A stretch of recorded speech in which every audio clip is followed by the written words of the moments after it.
Des enseignants, des infirmières, des travailleurs de la santé et des services sociaux. Venus des quatre coins de la province, ils sont des dizaines de milliers à avoir pris d'assaut le centre-ville de Montréal samedi. Réveillez-vous parce que nos gens sont en colère. Le Front commun revendique de meilleures conditions de travail pour les 420 000 membres qu'il représente.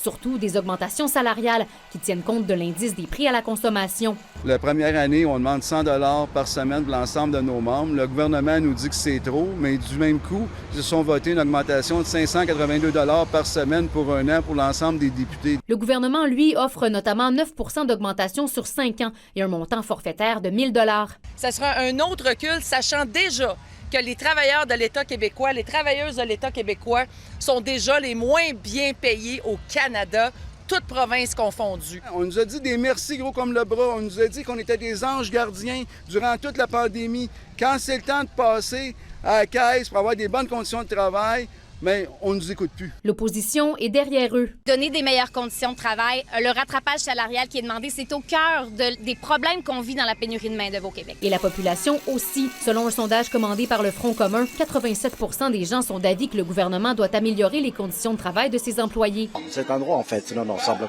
pas être égoïste. Non, je trouve ça c'est très important. Ils font pas ça tous les jours. En fin de semaine, ils font ça, c'est leur droit. On veut la parité! Les travailleurs, eux, espèrent être entendus. La CAQ va frapper un mur avec ses cacahuètes, il va se les mettre là où on pense. Ce qu'on veut, c'est des conditions de travail, des conditions de pratique, donner des services dignes à la population du Québec. Depuis 30 ans, j'ai monté 6 piastres à l'heure, gros maximum. Le temps supplémentaire obligatoire, vous savez, là, les infirmières, on a du chemin à faire là, pour améliorer nos conditions de travail. Mais l'automne s'annonce chaud. Si rien ne bouge, l'ensemble des services publics pourrait être paralysé par une grève générale illimitée. On donne pas des mandats de grève pour le fun à 97 %. On le donne, on décide en assemblée parce qu'on trouve que le sujet est important, parce que ce qui est sur la table, c'est pas acceptable. Bonjour tout le monde! Wouh! Merci d'être là en grand nombre pour ce premier rassemblement du Front commun! Je m'appelle Alice Le Petit, je suis conseillère dans l'équipe du secteur public de la CSN et nous sommes... Vas-y, excuse. Bonjour tout le monde, vous êtes tellement beaux! Je suis Geneviève Caron, conseillère à la mobilisation à la CSQ. Nous sommes près de 2500 militantes et militants réunis ici à Québec aujourd'hui pour appuyer le dépôt des revendications du Front commun.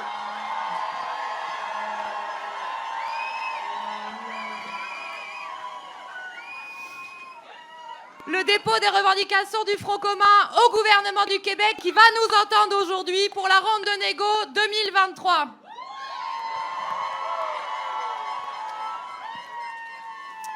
Au printemps dernier, les trois centrales syndicales, la CSN, la CSQ et la FTQ, annonçaient la formation d'un front commun pour négocier d'une seule voix face au gouvernement du Québec.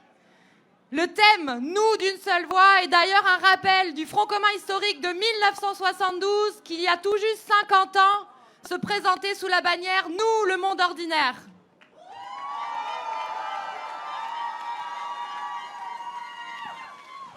Depuis, la PTS s'est jointe au Front commun.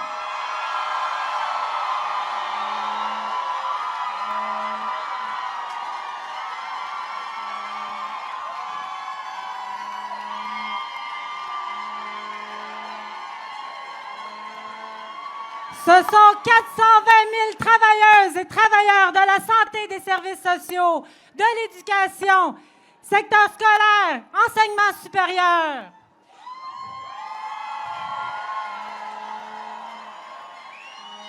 Ce sont 420 000 membres qui verront la fin de leur convention collective arriver à échéance le 31 mars prochain. Ce sont 420 000 membres qui, d'une seule voix, iront à la ronde des négociations 2023.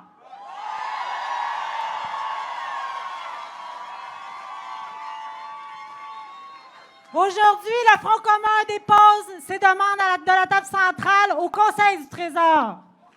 Faisons-nous entendre pour rappeler au Conseil du Trésor que nous sommes toutes et tous derrière les équipes de négo. Présentement, nos équipes de négociation sont là au bord de la rue au Conseil du Trésor. Sont en train d'expliquer nos revendications. Ça fait des mois qu'on travaille là-dessus.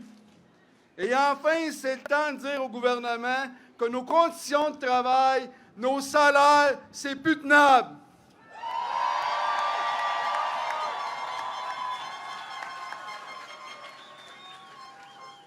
Le temps où les travailleuses et les travailleurs des secteurs publics passaient pour des gras durs, des privilégiés, c'est terminé.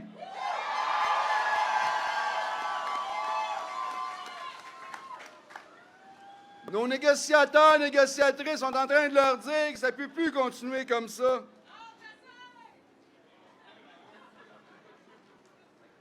Le gouvernement doit comprendre que nos salaires sont plus suffisants, qu'on est étouffé par l'inflation, qu'on a de la misère, on a de la rétention, on manque de personnel. Le gouvernement doit le comprendre.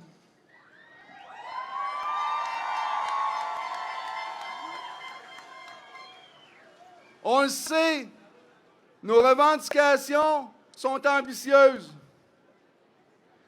C'est pour ça qu'on est en front commun aujourd'hui. Puis ça va prendre une mobilisation des 420 000 travailleuses et travailleurs du Front commun. On va devoir prendre la rue.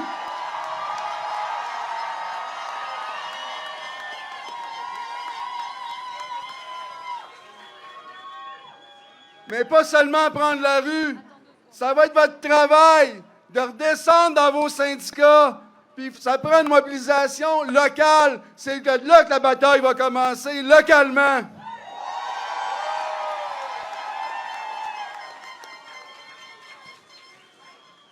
Durant le premier débat des chefs, le premier ministre Legault, lors des questions sur la pénurie de main-d'œuvre, disait « Maintenant, c'est les travailleuses et les travailleurs qui ont le gros bout du bâton. Mais je vous le jure, on va y montrer! »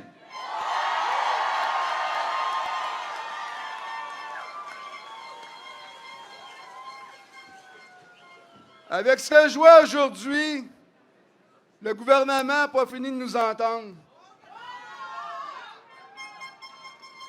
Mais je vous dis quelque chose. En décembre, quand ils vont nous déposer ces offres, c'est mieux de faire du sens puis de comprendre le message. Parce que sinon, ils vont nous trouver sur notre chemin. Je vous le garantis, solidarité! Merci François. Je passe maintenant la parole à Éric Gingras, président de la CSQ. Merci. Collègues de la CSQ, de la CSN, de la FTQ, de la PTS, nous, d'une seule voix. Aujourd'hui, on est venu déposer nos demandes par nos membres, pour nos membres. On a fait une consultation. On est allé de se faire dire que le syndicat parle au nom de personne. Non. Le syndicat parle au nom de ses membres, est là pour ses membres et dépose par ses membres. On parle au gouvernement, mais on parle aussi à la population. C'est un message important qu'on envoie aussi à la population. Ce qu'on dit, c'est que vous étiez bien content qu'on soit là pendant la pandémie, tous les réseaux confondus, qu'on soit là sur la première ligne. On s'est fait dire merci, mais on se fait dire merci aussi par une négociation qui se fait bien pour le monde qui est là tout le temps sur la première ligne. Faut pas se le cacher, pendant les prochains mois, on va tenter de nous diviser. On va tenter de nous jouer les uns contre les autres. Mais ce qu'on dit tout de suite au gouvernement, c'est que ça ne fonctionnera pas, là. Parce qu'on est là d'une seule voix.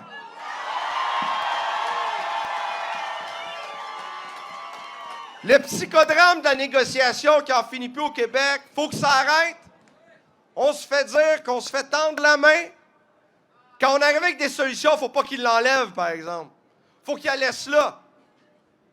Vous savez, le passé nous a démontré que quand l'État avait de l'argent, il n'y en avait pas pour nous autres, mais pour redistribuer. Quand il y avait de l'inflation, il ne fallait pas trop nous donner d'augmentation parce que c'était pas bon pour l'inflation. Quand il y avait une récession, il ne fallait pas nous en donner parce qu'il n'y en avait pas. Non, c'est assez. On a besoin d'être présent. On a besoin de porter notre message. On a besoin de le faire au nom des membres parce que les réseaux en ont besoin. Les gens ont besoin d'avoir cet argent-là, d'avoir un réinvestissement. Et c'est pour ça qu'on est là en front commun, tout le monde ensemble, en solidarité, d'une seule voix, aujourd'hui et pour les prochains mois. Merci.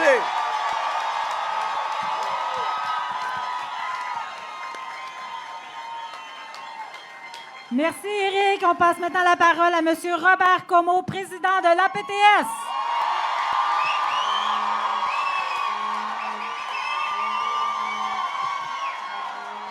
Salut tout le monde, merci d'être là. C'est vraiment émouvant de voir tout ce monde-là réuni sous le même drapeau pour les mêmes batailles aujourd'hui à Québec pour le dépôt de nos demandes intersyndicales. On se donne une bonne main d'applaudissement tout le monde. On est fort.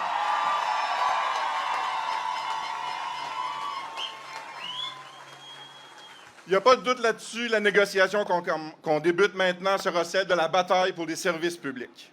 Des services publics qu'on a tous tatoués sur le cœur. Des services publics qu'on veut de qualité. Des services publics qui doivent être accessibles et gratuits pour l'ensemble de la population du Québec, peu importe où on demeure et peu importe le revenu des personnes.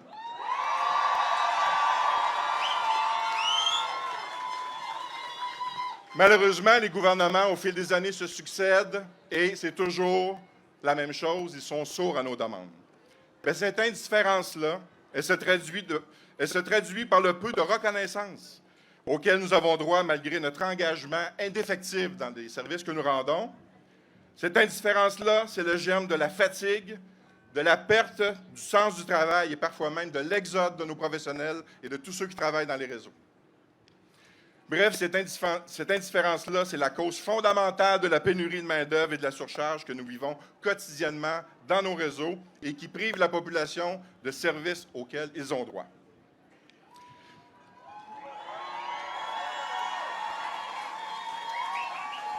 C'est une bien mince consolation au regard du portrait sombre que je viens de vous dresser, mais il y a quelque chose de lumineux qu'on doit retenir dans tout ça. On est là, effectivement, mais aussi c'est que nous vivons tous la même réalité. Nous partageons tous ici les mêmes valeurs, les mêmes aspirations. Alors, dans ce temps-là, il n'y a rien qui peut arrêter notre détermination.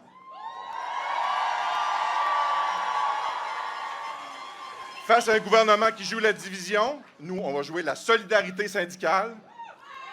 Et cette solidarité-là se cristallise aujourd'hui, ici même, dans le parc de la francophonie. J'espère que François Legault et Sonia Lebel sont à l'écoute aujourd'hui parce qu'on est venu leur livrer un message clair, un message puissant. Nous, d'une seule voix, les 420 000 travailleuses et travailleurs du Front commun, on va se battre tant qu'il le faudra pour l'avenir de nos réseaux publics.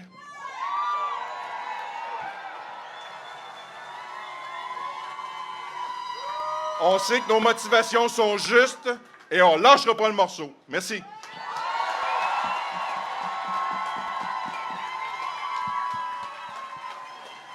Merci, Robert. C'est maintenant le tour de parole de M. Daniel Boyer, président de la FTQ.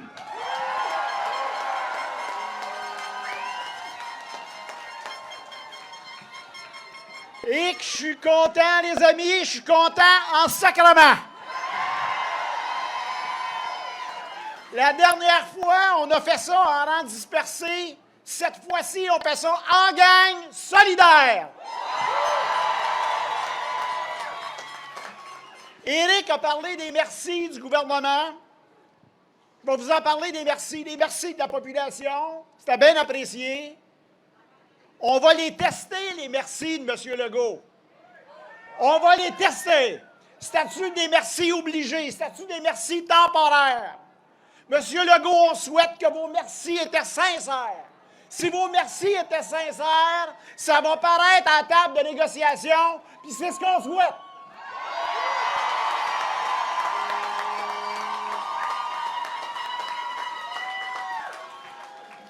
Vous savez ce qu'on souhaite, là?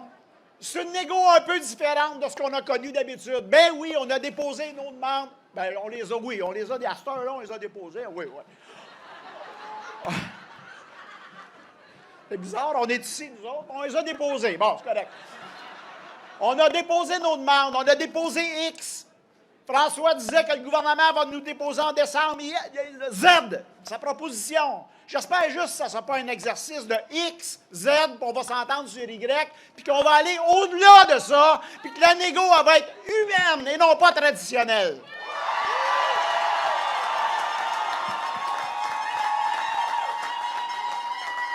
Plusieurs d'entre vous le savez, je vis plusieurs dernières fois. C'est le début de la négo. Je ne la terminerai pas, à moins que le gouvernement nous dise qu'il veut signer cet après-midi notre proposition. Là. Mais... J'ai vu plusieurs négociations. Ça fait 35 ans que je fais des négos dans le secteur public. Juste FTQ, en front commun, toutes sortes de formes. Puis on se posait toujours la question, c'est quoi le meilleur moment, puis avec qui négocier? C'est-tu avant une élection, après une élection, avec le Parti libéral, avec le PQ, avec la CAQ, avant le référendum, après le référendum? Il n'y a rien de ça qui tient, les amis. Rien de ça. La seule chose qui tient, si on va avoir une bonne négociation, c'est la mobilisation.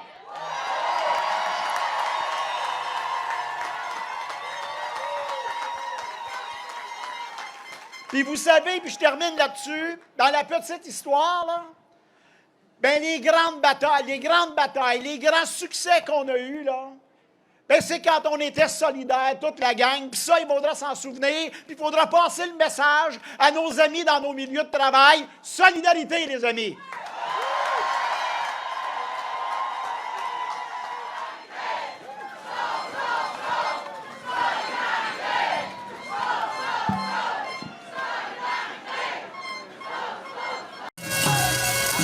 Un automne chaud se prépare.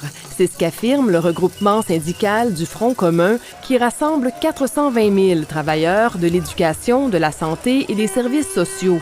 En négociation de conventions collectives depuis près d'1 an, ils sont descendus par milliers dans les rues de Montréal. Certains venus d'aussi loin que des îles de la Madeleine et de la Côte-Nord pour faire pression sur le gouvernement. Nos gens sont tannés, sont fatigués, sont épuisés. On sort de 3 ans de bordel en santé. En éducation aussi, ça n'a pas été facile. C'est un message qu'on veut lancer à M. Legault. Et cette fois-là, il devra nous écouter parce qu'on ne laissera pas tomber nos revendications. Nos gens, là, sont prêts. Ils sont prêts parce qu'ils n'ont plus rien à perdre. S'il fallait que nos gens acceptent l'offre qui est sur la table actuellement, ce sera un autre recul. Québec propose des augmentations de 9 % sur 5 ans à ses employés, plus un montant forfaitaire de 1 000 $ la première année. À cela s'ajoute une somme équivalente à 2,5 % dédiée à des priorités gouvernementales. Une offre qualifiée d'insultante par le Front commun. Parce que le 30 % d'1 an pour les députés, puis le 21 % pour les policiers de la SQ, ça passe pas. Le Front commun revendique de meilleures conditions de travail, un rattrapage salarial par rapport à d'autres employés de la fonction publique et du secteur privé, ainsi qu'une meilleure protection contre l'inflation. Il faut qu'ils règlent la question salariale avec les employés de l'État, sinon les gens vont continuer à aller travailler ailleurs puis les services vont se détériorer. La présidente du Conseil du Trésor a réitéré aujourd'hui sa volonté de conclure rapidement une entente.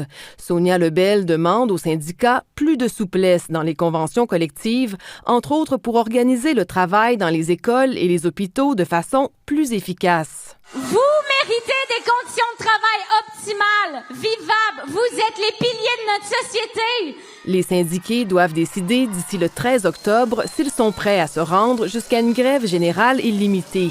Une moyenne de 93 % d'entre eux ont déjà voté en faveur de ce moyen de pression.